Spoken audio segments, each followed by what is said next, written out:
আজকে আমরা পড়ব ভারতের শেষ বিন্দুগুলোর নাম। সমস্ত পরীক্ষায় এই প্রশ্নগুলো খুব আসে। তোমরা দেখবো পূর্বতম, পূর্বতম কি রয়েছে না, পূর্বতম যে কিবুথু, পূর্বতম রয়েছে কিবুথু। যদি রাজ্যগুলো বলে, রাজ্যগুলো হবে অরুণাচল প্রদেশ হয়েছে। পশ্চিমতম কি হবে, গুহারমতি, গুহারমতি হলো গুহারমতি। উত্তরতম, উত্তরতম কি হবে না ইন্দ্রাকল, উত্তরতম হবে ইন্দ্রাকল, ইন্দ্রাকল। আর দক্ষিণতম কি হবে না দক্ষিণতম হবে তোমার হচ্ছে কন্যা কুমারী।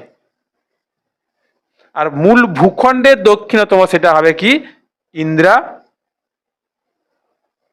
পয়েন্ট। ঠিক আছে, রাজ্যগুলো বলে দেই না, রাজ্যগুলো হলো পূর্বতম কিবুথু কোন রাজ্যে আছে, অরুণাচল প্রদেশ। পশ্চিমতম গুয়াহাটি কোথায় আছে, গুজরাট। ইন্দিরাকল কোথায় আছে না হচ্ছে এখন কেন্দ্রশাসিত অঞ্চল তোমার হচ্ছে কাশ্মীর। কন্যাকুমারিকা তামিলনাড়ু। আর হচ্ছে মূল ভূখণ্ড দক্ষিণ ইন্দিরাকল কোথায় আছে না হচ্ছে আন্দামান নিকোবর দ্বীপপুঞ্জ।